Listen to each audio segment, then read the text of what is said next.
Hello and welcome to the Hispanic Patriot podcast, everybody. A weekly podcast broadcast live from a secret undisclosed location here in the heart of the great state of Colorado. Here we speak the truth, the whole truth, and nothing but the truth. So help us God. My name is Nicholas Raza, and without further ado, I present to you all our fearless patron, Hugo Chavez Ray. Take it away, Hugo. Give it up for the Hispanic Patriots. All right. To quote my friend McConaughey, Matthew McConaughey. Hey. All right. I can't do it. All right. Look, this is a great show tonight, guys. We've got a lot to share with you. We just had a momentous weekend for the Colorado GOP. And so we're going to report some things to you about that, about the election and the results and what's transpiring so far in the new administration. You're not going to want to miss it, guys. Share with your friends. This is a very big episode, and we thank you all for joining us. Call your friends and tell them to tune in. Yes. All right. Hey, so we begin with the Centennial dinner, which hosted Steve Bannon, Patriot, longtime friend of Donald Trump, despite what some people think and say about him. The one thing you can say about Steve Bannon is that he went to prison rather than give up his friend Donald Trump. And that's a real homeboy right there, gotta say. Yep. And to me, that tells me that he is pure MAGA. There are some people out there that are claiming that Steve is not MAGA, that Trump doesn't like him, blah, blah, blah. He's not involved in the administration, but he's darn sure involved in the MAGA movement and supporting Trump agenda. So don't believe what you hear out there. The event was great. The venue turned out to be good. As a lot of you know, there was a lot of turmoil leading up to the event. The first two venues canceling on the party, and then in part due to our black-cladded friends over on the far left. Well, yeah, and that's I was there, so they had their little contingency of pajama boys out there with their typical signs and shouting Nazi, including fascist. Hugo actually is a witness to their vanguard forlorn hope, a transsexual on a bicycle. And yep. I was on the phone with Hugo while he witnessed this. So this one moment that we had early on at the beginning, my friend John Tigan, who is a hero of Benghazi, he was there with his trusty dog, and these idiots with their signs were calling him a Nazi and a fascist. So I looked at this one lady and I said, "Do you know who this is?" He says, "Yes, I know who this is. Who is it?" Well, you don't know who this is. This guy is an American hero, and you're sitting here like a moron calling him a Nazi and a fascist. That just shows how stupid you are. It really does. And she got red faced. Well, you're a Nazi. Yeah, I'm a Nazi. Okay. All those Peruvian Nazis, you know what I mean? Little far north for the Nazis, but whatever. Usually it's Argentina is the accusation, but no. Yeah. As it turns out, no. But I mean, this is ridiculous oftentimes, that people who have been real American heroes, but then again, these Democrats did also fail to cheer for a little boy with cancer. So why would they cheer for John Tigan, right? Well, I don't even know if these people are Democrats. I mean, these people That's true. A lot of them hate the Democrat Party. They call the Democrat Party a far-right party. Anything that isn't Karl Marx is far-right to these fools. What I'm noticing is the signage at all these little protest events is almost identical. So that tells me this is not an organic event where just spontaneous protest. This is George Soros-driven stuff where they paid people to go and protest at different events. It is, and I have some experience fighting Antifa myself in various capacities. And no, they are a tactical group. They know what they're doing. They're well coordinated. They don't do anything without getting orders from above themselves. These people are not organic, folks. Never believe that for a second. And interestingly enough, this time around, they weren't wearing their typical pajama gear. They were just in regular street clothes with these signs, and I looked at the guy and said, "Yeah, Antifa," and he goes, "Do you know what Antifa is? It's anti-fascist." I said, "Do you know what fascist is?" Probably not, I imagine. Oh no, yeah, you're a fascist. Yeah, okay. Everybody's a fascist. I'm a fascist. You're a fascist. Grandma's a fascist. It's ridiculous because these people don't know the distinctions between all the different ideologies, which they should, because it's fun to know the difference. You know, the fascist, a national syndicalist, a Nazi, a national Bolshevist. This is the kind of sophistry and intellectualism that you go into politics in order to do. I don't know why people just shrink their brains like that. I told this one clown, he says, "You're calling me a Nazi." I said, "Do you know what a Nazi is?" Yeah, that's Steve Bannon. Okay.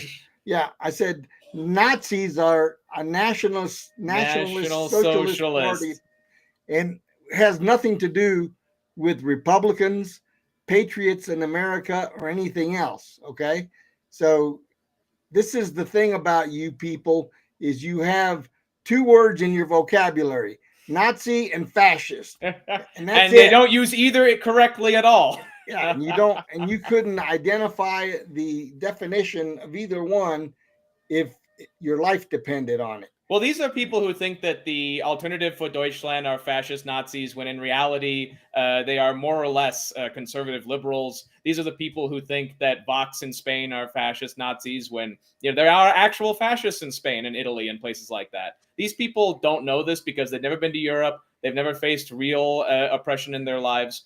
And for anybody who really wants a taste of it, there are communist and fascist countries right now. There are dictatorships like Burma. There are communist dictatorships like China. You have real examples here. So if you're going to call Steve Bannon a Nazi just because he supports European conservatism, go to China. Get deported to China, as one of our board members loves to say. Shout out to Mr. Gabe Evans.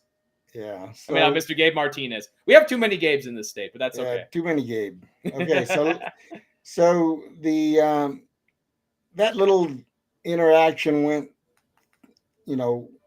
through as we were waiting to enter the event, and the one thing that really disappointed me is that pro bash shops allowed these clowns to use their parking lot as a staging site. So while they were gathering, I called the store and asked to speak to the manager, and I said, "Do you know that these people are using your parking lot to stage a protest?" "Oh yes, we're aware of them. We're keeping an eye out for them." I said, "But that's not the point." I said, "We're monitoring the situation." Yeah, I said, "Why are you allowing these clowns, these anarchists, to use your parking lot? Pro Bash Shops is supposed to be a conservative company. What in the world are you people thinking?" "Oh well, I'm sorry, sir. We're monitoring the situation." Yeah, okay. Monitor yourself. I said, "You just lost." I told him, I said, "You just lost a customer." Yeah, that's fair. I will never shop at Pro Bash Shops again, and I'm going to send a letter to the national organization. I'm glad for that, Hugo, and I give you a round of applause for that, because I'm going to be honest, Hugo, me and you are capitalists, right? Completely. But here's the thing. The Democrats and the government are using the powers of the money, and particularly the control of the Federal Reserve, the money supply, to control the corporations. The corporations cannot fight the government when they are using powers that are not dealt to them in the Constitution in order to control them. These people are always going to think with their wallets, whether it's Bass Pro Shop, or any other corporation, unfortunately. The only way we can help capitalism now is to take back control from the Democrats and stop their policies, which are choking corporate America and private America, all of America, actually.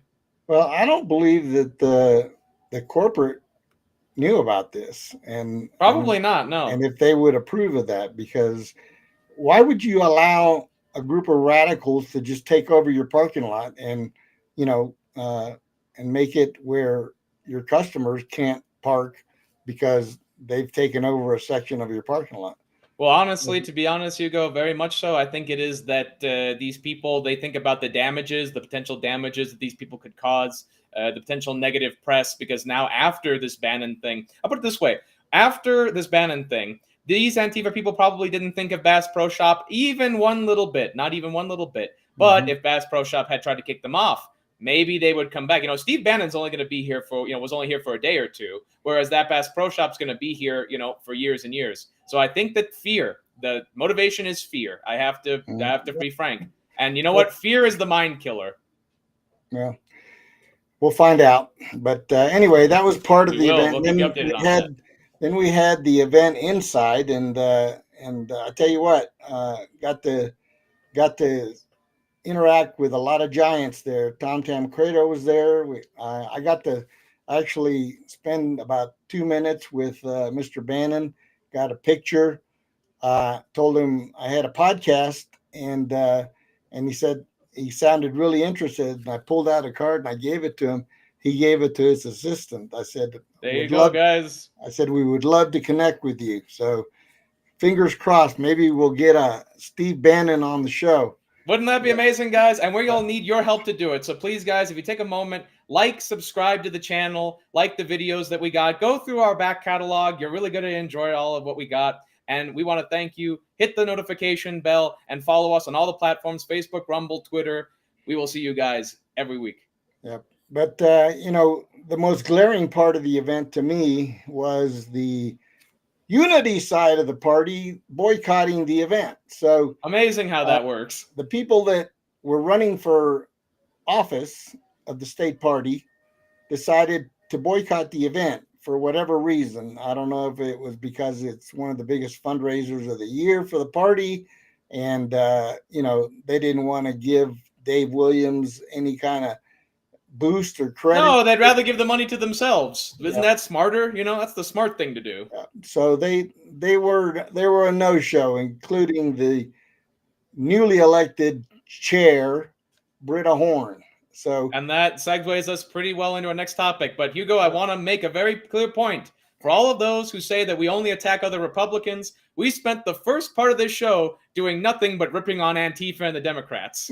So I just want to set that record straight right here, right now. Just wanted to be sure of that. I'm not even calling it ripping. We're not going to rip on anybody. We're just going to tell the facts as they are, and you, the audience, can decide what you think about it. So if they make Antifa look like a bunch of embarrassing losers, that's your very intelligent judgment. That's right. So I was talking about the Republicans. I'm not.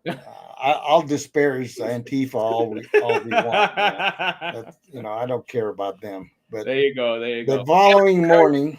Yes. The following morning, of course, we had the state central committee meeting where we had elections for new party officers, and typical meeting started, with a good flow, and then of course the rabble rousers were getting up trying to disrupt. Oh, we have people on Zoom that can't log in, and they don't understand. And I'm thinking in my head, I said, why in the world would you choose to participate via Zoom when you are completely inept at technology? Hopes and prayers mostly, I imagine. And we have people in certain segments of the state where they have really poor internet speeds. Unfortunately. And probably some people were using Windows 98 computers trying to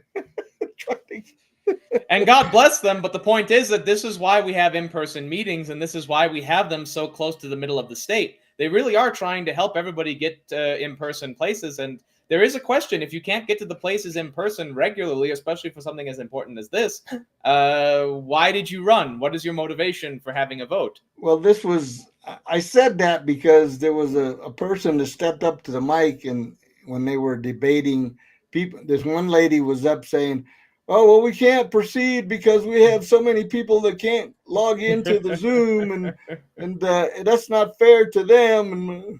And so this one guy gets up and says, why are we responsible for people on the Eastern Plain using Windows 98 computers and probably dial-in internet?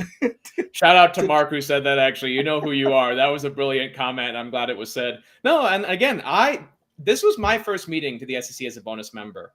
I wanted to make sure that I was there, come hell or high water.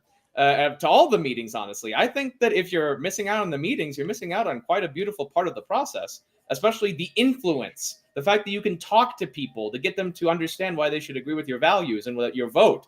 You're missing out on that when you go to Zoom. So people to come up and say, my friends who I didn't bother to bring to this meeting, they can't, do the things that they could have done if they just came here with me. Yep. This is an interesting responsibility. Can you imagine, Hugo, if during the Continental Congress stuff like that happened? Oh, my buddy had problems with his horse and carriage. He couldn't be here. I'm here for him by proxy. There were guys fighting the Revolutionary War who came back and, reported to Congress. George Washington being one of them. That was the other part that some of these people were trying to bring up. So, why can't we have proxies?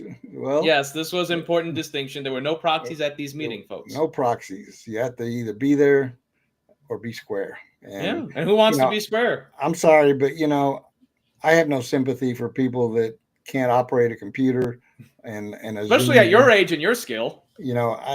I'm 76 years old now as of Saturday, and I have more technical skills than some people half my age, And that's me included, actually. Full disclosure, everybody, this is a real fourth wall breaking moment. Hugo actually has done, I would say, at least most of the technological setup for most of what we got here. The setup, the model, everything. So this old man right here knows his way around technology. So he ain't got no sympathy for people who don't know what they're doing.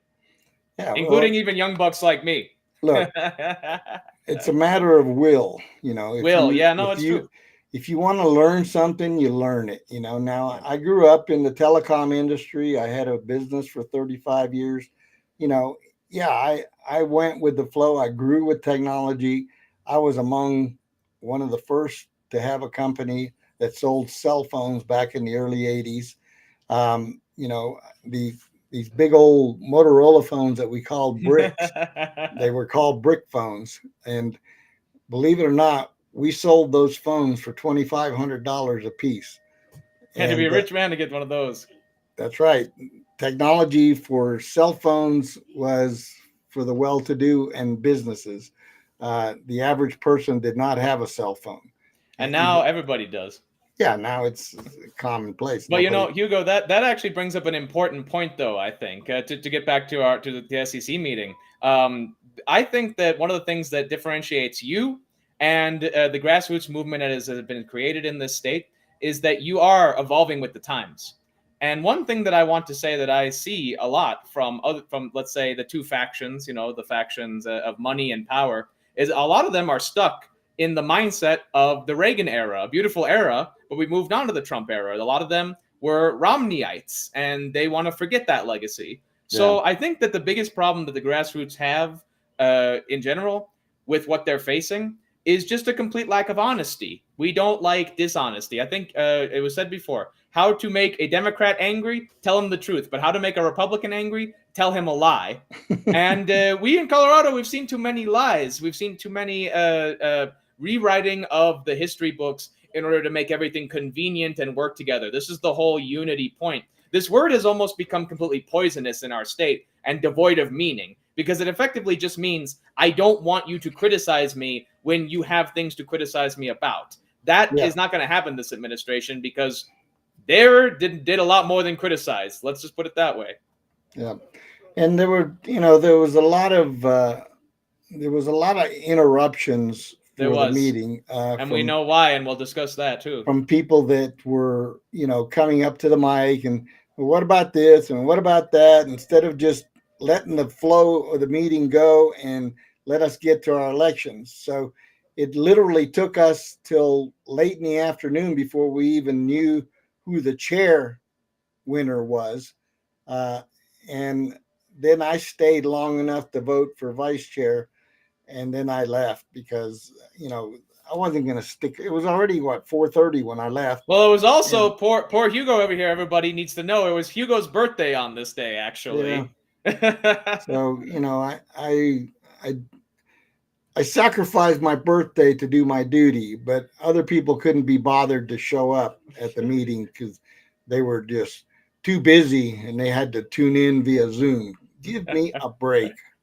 But to the point, I think, Hugo, and maybe you can comment a little bit about this. Me as a younger person watching in on this, I observed there to be two factions within the Colorado GOP, and a lot of people, even that were voting at that meeting, do not really know the intricacies of these two groups. One, you could consider the grassroots, which are the people who have been inspired by Donald Trump over the last 8 to 12 years, who have decided to get involved. Many are getting into politics for their first time. Many have great character, great strength, and are rising through the ranks quickly, but a lot of them don't have money or big names behind them. The other group and member of the other faction of this party we have, I refer to as the money faction, the power faction. People supported by already existing elected representatives and people running for office themselves very often, who feel that the state party is little more than their personal piggy bank and megaphone, rather than a disciplinary organization that is supposed to keep them on track with the agenda. These two conflicting groups, I think, are the centerpiece of all quote-unquote division in our state. And it's interesting, a lot of people don't even know how to articulate that difference. And what I find interesting is the establishment crowd trying to portray themselves as grassroots. It shows how successful the grassroots are. They're trying to co-opt the brand, and it doesn't work because it's easy to see through. Anybody that knows the structure of the party and has been involved in the party knows who the players are. And we've had a lot of newcomers, and some of the newcomers, unfortunately, got duped in this election. Now, what it eventually came down to was a second round of voting between Lori Sain and Britta Horn. Yes. And what happened is they had filtered in, and this is what I've this is very important, folks. You want to listen to this part especially. What I've surmised in the strategy from this coup group that I call is that they brought in a couple of individuals. I think one of them was Richard Holtorf. Mm-hmm. One of them was Ryan. I can't remember his last name. Him especially, I would argue, for numerous reasons. You know, they brought in a couple of individuals that managed to garner close to about 100 votes, you know, between them. Yes. And in the first round, it was basically Lori and Britta. So Britta managed to get 145 and Lori had 133. Okay. So a 12 vote difference. So math was all it took to know who to talk to and win. Yep. And so then Richard Holtorf steps up and throws his support to Britta. Now, if you don't know the process, when a candidate doesn't get a certain number of votes, they can stay in or they can see the handwriting on the wall and drop out and then plead with their voters to vote for whoever they recommend. Now, that's no guarantee that they're going to do that. Right, but it's very common to do that and expect that in a relative But manner. In this case, it was going to happen because this is what these people that are what I call neophytes in the party, they basically are like lemmings. So everybody, here's what Britta. They have a tighter collective sense, like Democrats. Well, this is what Britta and their crowd did well. And they were better at the propaganda, and they fooled a lot of what I think are good Republicans into believing the lies about the previous administration. And so using that tactic, they convinced enough people to vote for them. The final count was less than 32 votes apart. Okay? I believe it was 208 to 237 or something along these lines. The 7 and the 8 might be switched, but it was about 28 or 29 votes difference. Right. So basically 6%. the party is split 50-50. Okay. Yes. And the malleable middle might be about 6 to 10%, but these people, they always exist.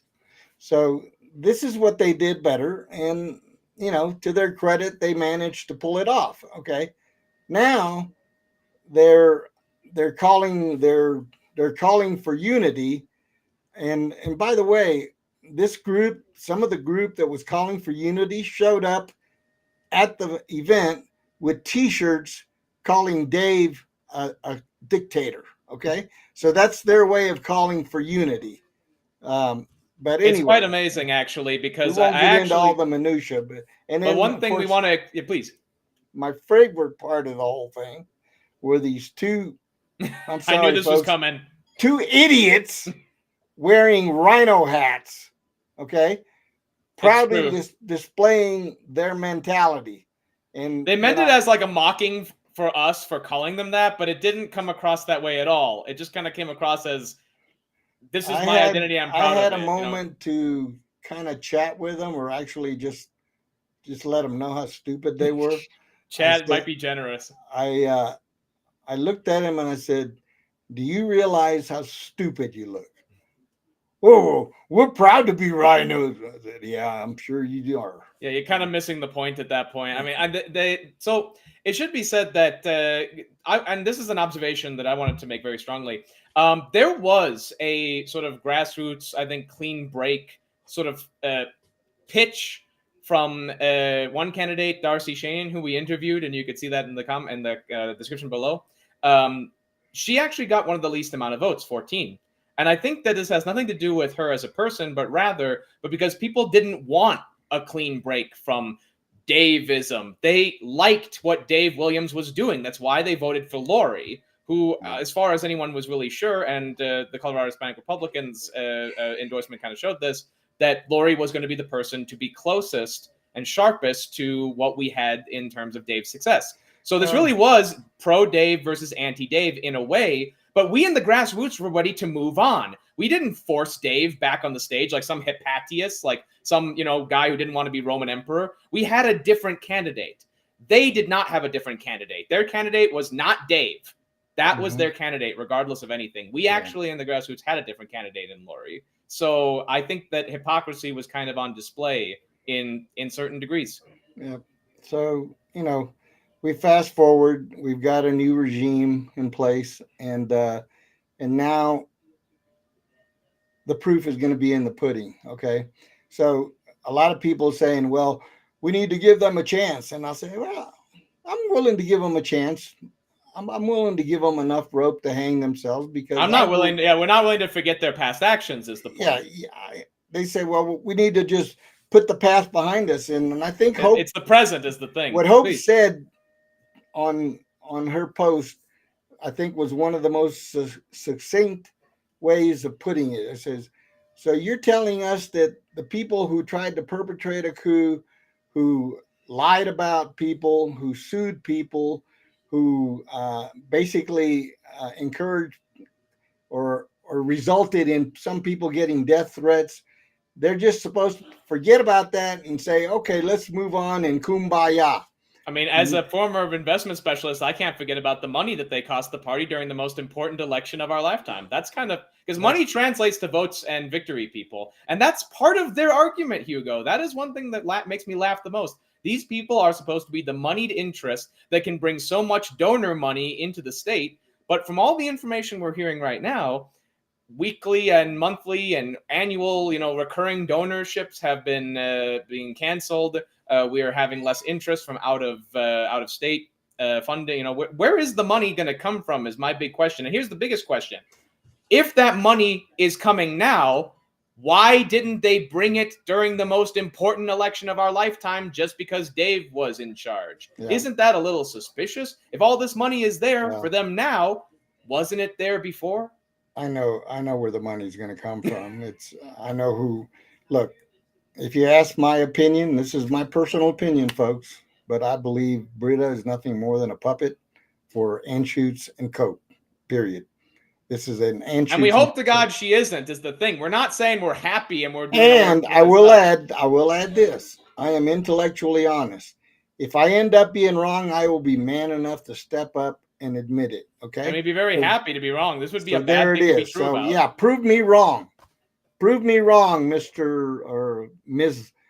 Chairman, Madam Chairman. I have a brilliant idea, Hugo, and maybe we can close with this if you like. A brilliant idea of how they can do this. We know that they have cost the state party no less than $200,000 or so between spending their own money on frivolous lawsuits and forcing the old leadership to defend themselves personally. So if local groups get up to that kind of money, if they're able to put $250,000 into the hands of local Republican groups all about the state in order to prop up the grassroots and not just to their donor friends, then maybe I will believe them. So what I'm saying is, could they bribe us all? That's what they promised to do. So if they don't, they're kind of breaking their campaign promise. Yeah, it's right now we're in wait and see mode, but Very much so. wanted And to having point fun out, while they're at it. I wanted to point out one lie that's already floating on social media, and that is that the outgoing administration was leaving $400 in the bank for the new administration. I'm here to tell you that's a bald-faced lie. I know the facts. I've seen the numbers, It's and true. I know where the bodies are buried. So don't tell me that this group wants to unite, because you've got little minions out there already saying this, repeating this lie. And when I try to, confront them, they just, try to bash me and say that I'm lying. I said, you know Well, what? I mean, projection is what they Have do. the proof. I have the proof in writing. So let's see who's lying, and then let's see who's honest enough to step up and say that it was a lie. So I don't know where this thing started. I know one person that was putting it out last night, and when I confronted them and said, "Where did you get it? Where did you get that information?"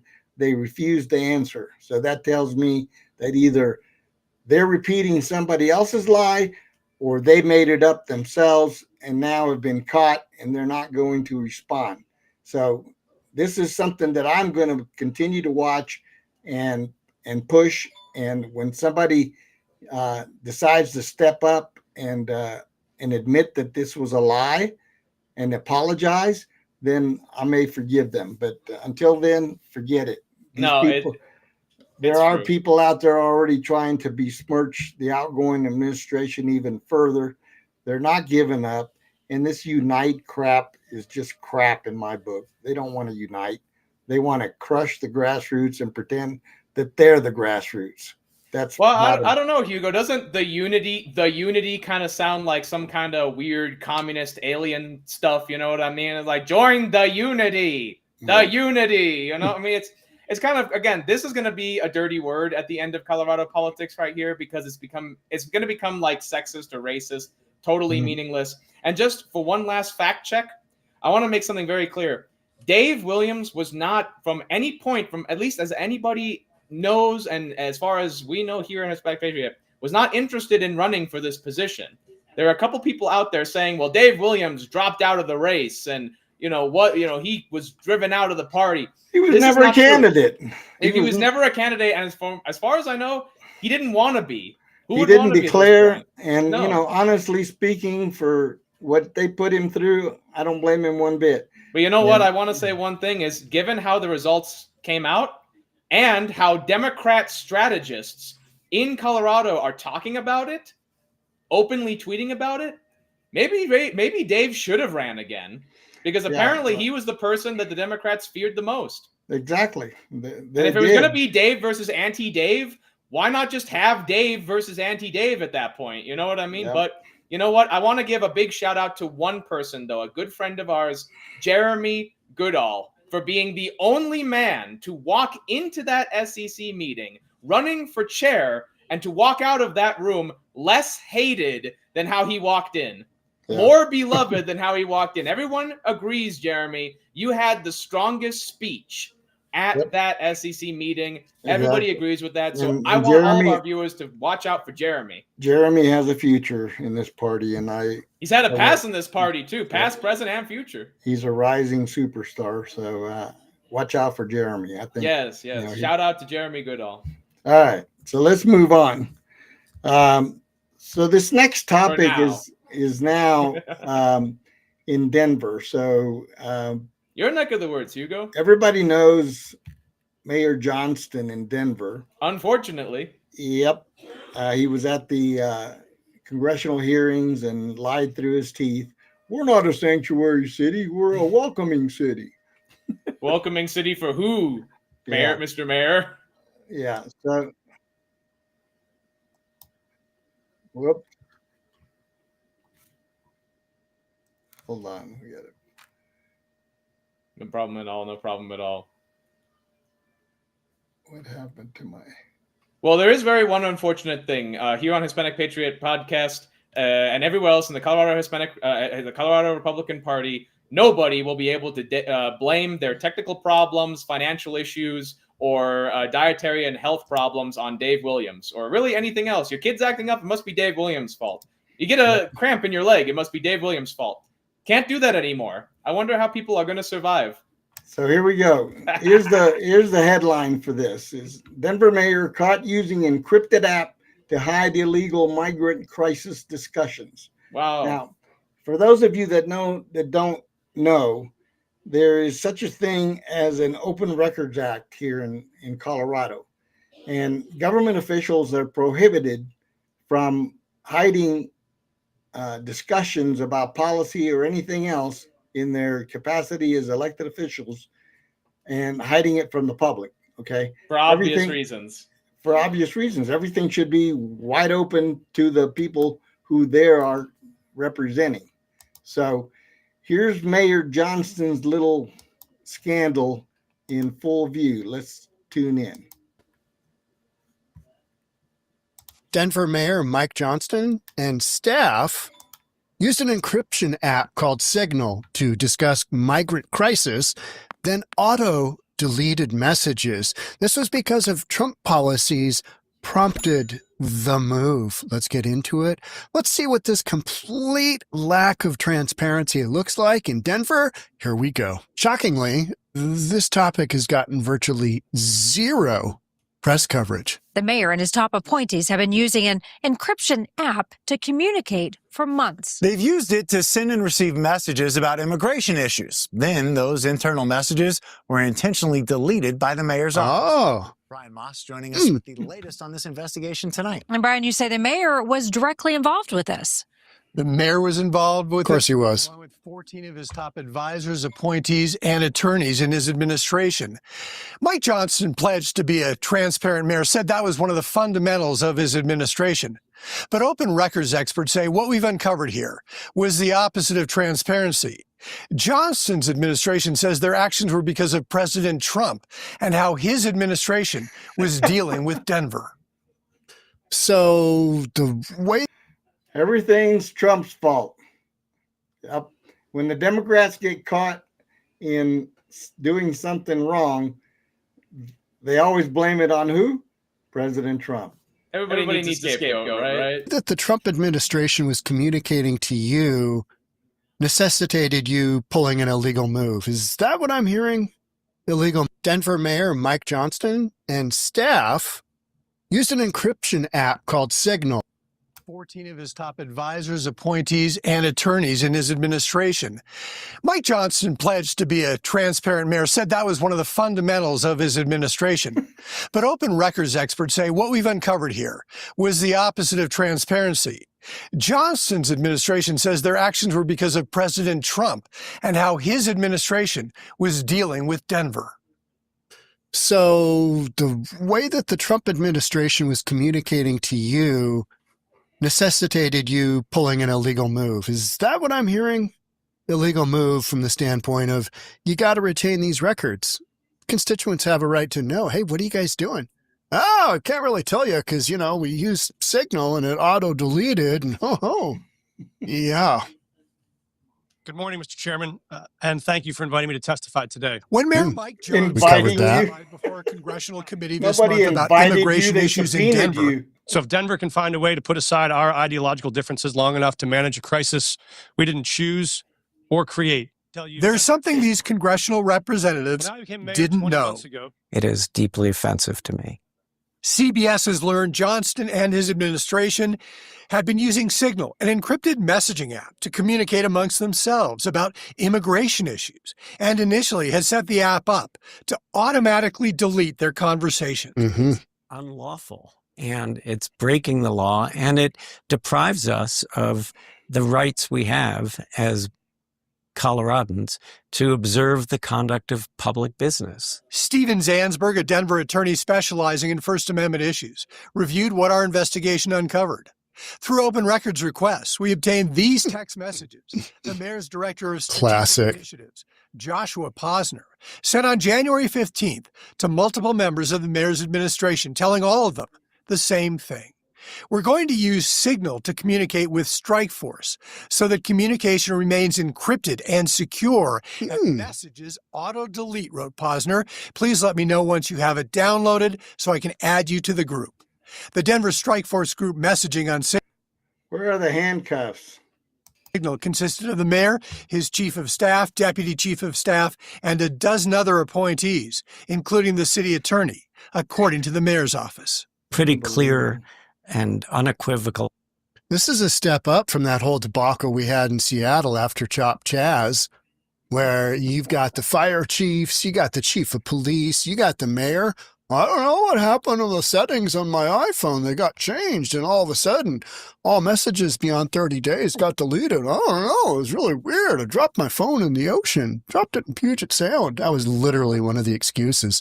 They didn't want to provide full transparency. Mike Johnston, he wants to hide his communications because what they're talking about is illegal, and he knew it wouldn't look good. So, hey, let's go down this roadway of Signal. Okay, I want to take wagers, and let's see if Mayor Mike Johnston and his staff get charged for breaking the law. What are the odds? Low. I don't know if you use Signal, but I use Signal. And I have stuff I want to talk about, and I'm like, all right. Most of the folks that I communicate with, they're on Signal. So we use that a fair amount. You know, if you really need to have a conversation, you just don't want to have it go through your regular text messaging or email or whatever. It's an option. Mike Johnston knew the option too. Hey, set it up with that auto delete. The minute we talk about this, boop, it's gone. Complete violation of records keeping, complete violation of transparency. Well, evidence that this was a deliberate, intentional effort to evade transparency by using self-deleting ephemeral messaging apps. Zansberg believes what was done may have violated city data retention policies, suggesting these kinds of records absolutely kept for 3 years. Strikeforce was the name given to the mayor's leadership group that was dealing with Denver's immigration crisis, a crisis that attracted the attention of this conservative legal group affiliated with the Trump administration, which sent this harshly worded letter to Johnston in late December, demanding information and internal communications on how city officials were responding to immigration issues. A spokesman for the mayor now conceding the Trump pressure is why they opted for encrypted auto-delete messaging.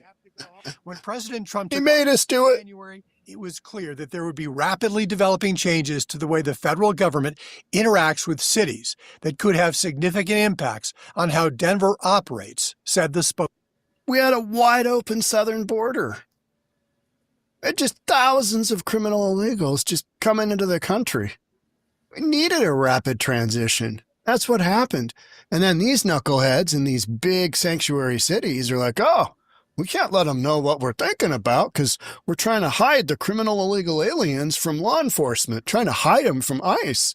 How do we do that if we're just disclosing everything? Oh, we don't. Let's go on Signal, guys. Here we go. Concealing, hiding, I think that's what it's doing. Jeff Roberts of Colorado's Freedom of Information Coalition says what we found undermines the spirit of Colorado's open records law, which allows the public to view public records. Public needs to be informed about that story. In another text conversation, the mayor's chief of staff, Jen Ritter, is asked, are you on Signal? Mind if we shift there? Let's shift there. Switch there, responds Ritter. Yeah. Giving the impression that we're doing something that we don't want the public to see. Across the country, government leaders have been heavily criticized for using encryption apps to discuss public policy issues. Michigan even passed a law forbidding state employees from using apps like Signal that make messages disappear. And as recently as December, Denver's chief information security officer emailed the mayor's office, telling them apps like Signal were for personal use only. Please avoid using these applications for city work, wrote the city's top tech expert. Okay, so there you have it. This is our intrepid mayor here, Mr. Transparent, Mr. Law and Order. This is what I'm saying, things that he told to my face, by the way, during the time that he was running for mayor. He came to one of our meetings that I attended, and I had one-on-one face conversation with him and asked him several questions about different topics, one of them being the homeless situation, another being the illegal crisis. And everything he responded to me, you could have sworn he was a Republican. I mean, a lot of that going around these days, Hugo. Isn't it funny that no matter whether it's the establishment of our own party or literally the Democrat mayor of Denver, they're forced to talk like one of us. Yep. But yeah, this is the importance of transparency, everybody. I mean, we've also seen a little bit of criticism on our own side with the recent Pete Hegseth scandal, Signalgate, they're calling it. The idea, I'm glad that this is coming up because this is showing that all politicians are doing this. Okay, all politicians are doing this. But unlike things that are supposed to be classified, like on Signal, like military things, this sort of civic things are not meant to be covered by Signal. Okay, this is not the same type of scandal because I've seen people compare the two.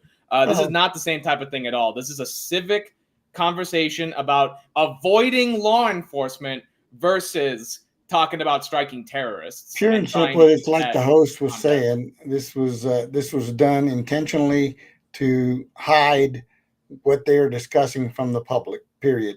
So that's a violation of the Open Records Act, and they should be charged and prosecuted. And to me, they should be removed from office. Yeah, and we need Republicans that are going to push on that and actually make it happen. And that's the biggest thing that we are talking about and shouting from the rooftops of why we need strong Republicans, not just wealthy Republicans. We need people who are going to take the fight to the enemy, because right now they are literally on Signal hiding their illegal machinations on how to hide illegal immigrants. That is where we're at in Colorado, folks, and we need to take it back. All right, our next topic is an important one because the Canadians have kind of been going haywire, actually. Standing on their hind legs, blasting the U.S. for bullying them and how they're not going to stand for it and blah, blah, blah, blah, blah. Trump single-handedly restarted Canadian nationalism. And so... they should be happy. And so the news today comes that Canada caves to Trump, agrees to drop all tariffs to zero. This game of chicken was never going to end any other way. Yep.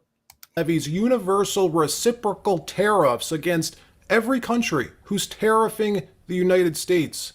And what do you know? It's working. Canada caving this morning. We're going to show you.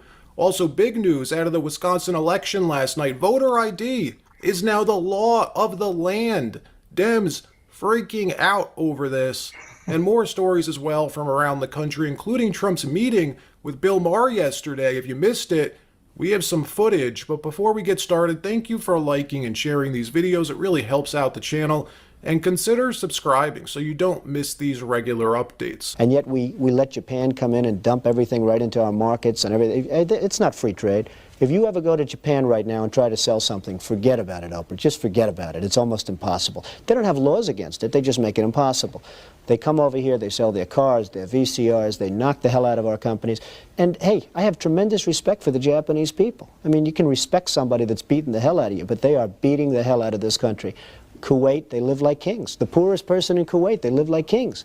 And yet they're not paying. We make it possible for them to sell their oil. Why aren't they paying us 25% of what they're making? It's a joke. So today is the day, the start to Trump and his economic team completely rewiring the American economy. No more hedging his bets for Trump on tariffs like we saw during his first term. We are talking a complete overhaul of how treating the addiction to public spending, moving to a world of private Western world as the far allies have been tariffing us.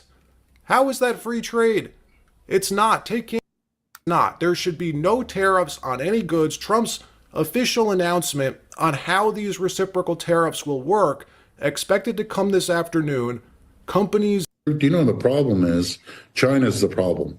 And he's taking a blind eye to China as they continue to build their critical mineral mass, We have all the critical minerals that our great neighbors need. We have the energy that our great neighbors need. Okay, so that kind of gives us an overview of what's taking place. Basically, I've been reading all these articles about how the Prime Minister and others in Canada. I even read one where Canada was considering blockading the highway to Alaska to harm Alaska from receiving their goods and services. And well, that just sounds like Trump needs to be going after the Canadian corridor then right there. I mean, it's very funny. So one thing that nobody's talking about with Canada is because nobody knows about Canada is that Western Canada is very pro-United States, but is a lot smaller in population. So when we hear all this kvetching from the Canadians, we have to remember that it's pretty much exclusively in the Canadian population zones, which is in the east side of it. The west side of it's still very pro-United States, and they don't get any media time. So when you see results like what we just saw with Canada dropping this game of chicken, remember, there's an entire half of Canada that's cheering for the US of A. Don't forget that. All right. Well, so much for Canadian power. Well, hey, we do love our Canadian friends, okay? This is just some friendly jostling because the alternative is you guys could go under the Queen again. If you like that. So that's your choice. Do you want to go part of Kanzuk or do you want to become part of the United States? Let's review a little bit. First, it was Venezuela. Then it was Mexico.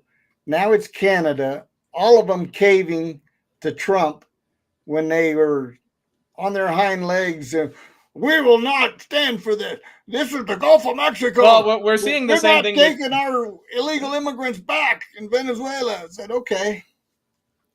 You know what's amazing, though, that I think really proves that Trump is not a racist, though? Do you know what country he is most cooperating, that the country that we're having the least amount of resistance from right now, working together, is actually Mexico.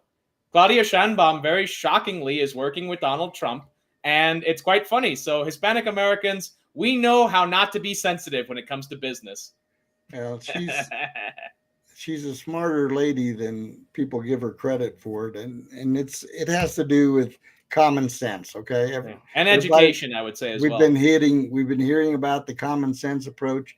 This, all of these countries that are falling in line because Trump told them the truth and said, "You're not going to take advantage of us anymore, or I will do this."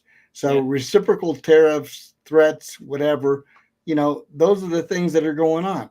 Mexico is secured the border to the point where we have the least amount of border crossings in probably 20 years. Hallelujah to that. We need that. And so when Trump says something, this is what I like about him. He means it. It's true. It's not like senile Joe who forgot what he said and tried to act tough by, well, and that's what we are. That's partially where do I go? Well, and that's partially what we're worried about here in Colorado, to be honest. Guys, we really want to see Colorado and national things in one light because we are really a microcosm for that. And one big thing I want to big shout out for Trump, and I love that Trump did this. He has just threatened, this is just brand breaking news. Breaking news, Trump has threatened a 500% tariff on the Russian oil tanker fleet if a ceasefire is not signed by Putin within a month. No more negotiations. This is your final timeline. You're going to get hit in the oil if you don't play ball, Vladimir. That is what Trump has said very strongly. Very proud of him for that. All right. So Peace now we have everybody. We have a new fun segment that we call FAFO. FAFO, everyone. Everybody knows what it stands for. If you don't, look it up. We're not going to besmirch our show here. No, we'll have to do that in an exclusive Rumble to do that. But here is the segment for our new, or the story for our new segment. And it has to do with this illegal influencer who was on the internet right before the election and soon afterwards, where he was mocking not only the DOJ, but he was mocking the incoming president, and he was mocking Americans in general, saying that, look at me, I have all these influence. He was making money hand over fist because he did have a big following. I correct me if I'm wrong, but I think he had like 500,000 followers. Yeah, and, about that. And so he was monetizing his little Instagram posts and all. Hey, if you're already a criminal, and you might as well make it for the money, right? I mean, what a scumbag that guy had, was. So here is our FAFO star for the night. AKA the migrant influencer, AKA Leonel Moreno. In his most recent controversial TikTok video, Moreno is telling his followers to avoid living on the streets in the United States. They can, quote, invade empty homes and live there, saying under U.S. law, if a house is uninhabited, it can be seized, referring to squatting rights in our country. That video garnered almost 4 million views. Well, that guy has now been officially deported back to Venezuela. He found out! There he is! Find out! He's got his finding out hat on.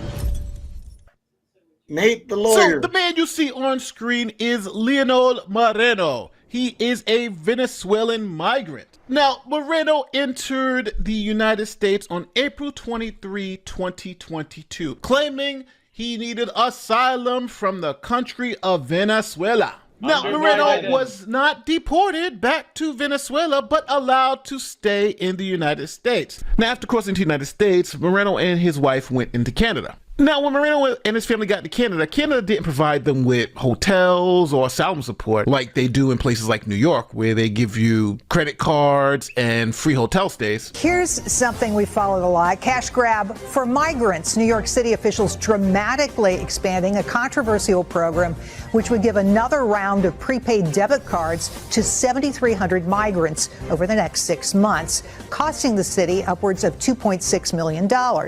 Now, the program previously gave these cards to 3,000 migrants. Yeah, so Moreno's like, Canada is not looking out for us like they are in the U.S. Hell, they've just given out money down there. So he brought his family to the United States from Canada. Imagine that. Canada wasn't good enough for Moreno.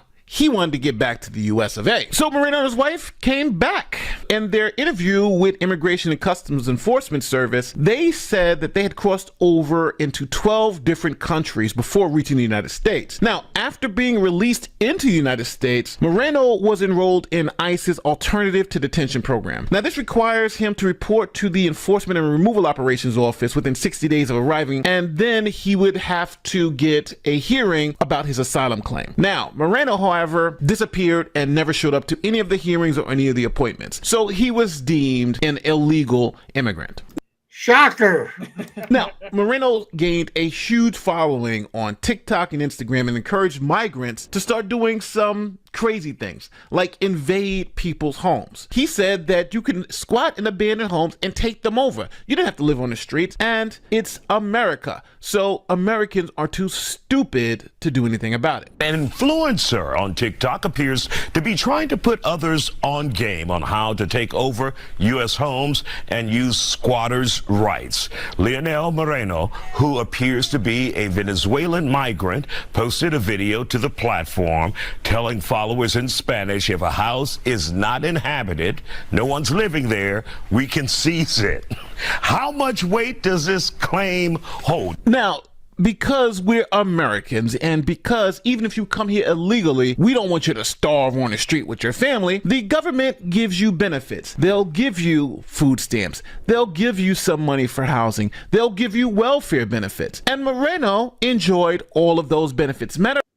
All right, that says you get the gist of this guy is no longer here. Is the point? Is that your hatred growing for this gentleman, taking advantage of our country and our laws, and frankly, all the people of Venezuela is suffering, claiming it as his own. Yeah, he's gone. We don't gotta worry about him anymore. What did you just call him? A gentleman? No, I think I called him something under my breath that I think the censors won't pick up. Thank God. But no, I'm gonna call him. I can call him a lot of things, but I'm gonna tell him the one thing I'm gonna say right now is he's an embarrassment to our people. That's what I'm gonna say, because we Hispanics, we deserve more than to be illegals here. So someone being proud to be an illegal and teaching other people how to be illegal, that disgusts me as a Hispanic American. I am 100% against that. So are all of us at Hispanic Patriot Podcast.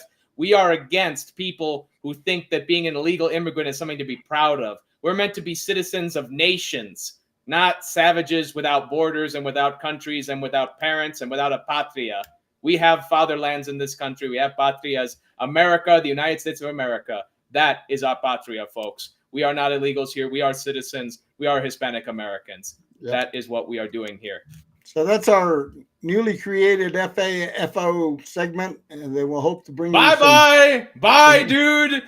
Glad to never see you again. When I first saw him a few months ago, I looked at my wife and I said, that guy is in for a huge surprise. And I said, how stupid do you have to be to just advertise on social media like that? Like only certain people are going to watch it. The government is watching every one of these idiots. It's going to be great that, because I imagine what happened to his money if it was kept in in any kind of, it's like, is that just our money now? Or does he get to go to Venezuela and have it all be taken away because it's a communist state? When they arrest these illegals, they freeze all their bank accounts. See, guys, the Trump administration is getting our money. What do we need the IRS for? We have the world paying us back for everything it has done to us, which apparently is extensive now that we're learning about it. Just all these things. And you know what? I think, Hugo, we are not going to get tired of winning for quite a long time. Yep. So we're up against the clock, but we're going to close out on some good news, and that is the special elections that happened yesterday. 2 House races in Florida were won handily by Republicans. So that's 2 more seats in the House. We still have a slim majority, but those 2 seats help. They really do. Sadly, in Wisconsin, though, the Supreme Court race there went to the radical liberals that's supported by Soros. And what that's going to mean in Wisconsin is it's going to affect the upcoming redistricting and gerrymandering that they are planning to try to foil reelection bids for Republicans in certain areas. So we'll have to keep an eye on that and see if it they're going to try to gerrymander, folks. They're going to try to gerrymander. But this is typical Democrat tactics. They accuse Republicans of being liars and cheats and crooks, but yet every time you turn around, they're plotting to cheat and lie and steal. So, don't give me this crud about Republicans being corrupt. They're, corrupt is the middle name of Democrats, in that I don't even call them Democrats anymore. It's the Marxist Party, folks. That's what the thing is. Yeah, no, let's be real. So. This is not your parents' or grandparents' Democrat Party. The party served by John F. Kennedy. If John F. Kennedy were alive today, he would be a Republican. 100%. I mean, that's not even a question. He couldn't live in the current Democrat Party because they'd toss him out. The radicals like AOC and all these other clowns that are trying to co-opt the party. This is why they are down to a 27% approval rate and plummeting on a daily basis. It's true, folks. For me, I pray and hope that they continue their stupidity, because come the midterms, I want to see heavy Republican gains in both the House and the Senate to give President Trump even more support to complete his agenda for the 4 years. So. Amen to that. And we are going to be helping that effort here in Colorado every day that we breathe here, because we want to take our state and country back. Yep. So as always, we invite you to tune in, go back to our platforms, check out past episodes, send us messages about what you're interested in. We want to provide content that you're interested in and that you'll like. And one thing that we've got in the works, it's going to be a little while probably, but eventually what we want to do is convert this show into a live call-in show where we have people calling in live like a regular talk show, and we can interact with the public directly. So keep watching and stay tuned for that development as we grow. In the meantime, like and subscribe, donate, and tell your friends about the podcast and help us grow. So, Nick, you got anything closing? Yes, I do, actually. One quick thing I want to say is that you will be, guys, is that you're seeing a lot more from me, my Millennial Minutes, especially you guys. We've had a lot of good feedback from you guys wanting to know what happened at the SCC meeting, what is going on with Colorado politics. So many people are confused. What's with all the fighting? What are they fighting about? Is this about drama? Is this about something real? You know, what is this person saying? What is the truth? I, being committed to the truth as we are here on Hispanic Patriot podcast, I want to deliver that to you guys. So we are going to be making a little bit of series with Millennial Minute about the recent meetings, about the Republican Party's future, about stuff going on with the young Republicans. You're not going to want to miss it. So tune in for those shorts, those Millennial Minutes. You'll be seeing a lot more of them. And thank you guys for the support for them. Oh, we have a programming update. Yes, very big update, guys. You got to hear this one. Alert you. Beginning next week, we are switching our show to Thursday nights. So there you go, guys. Be watching. We'll be moving to Thursday nights, same time, same bat station, and no, it's like, but yeah, same 6 o'clock time. And guys, we have a huge debate. So I need this help in the comments. Is it Taco Tuesday or is it Taco Thursday? Are we making Taco Thursday here in Hispanic Patriot podcast? I've heard arguments for Taco Friday. We'll talk about those as well. But guys, we are going to have so much new content with this switch. Now, instead, we are working Thursday. We're going to see Millennial Minutes on Friday and fun videos on the weekends. Hispanic Patriot is going into overdrive. Yep.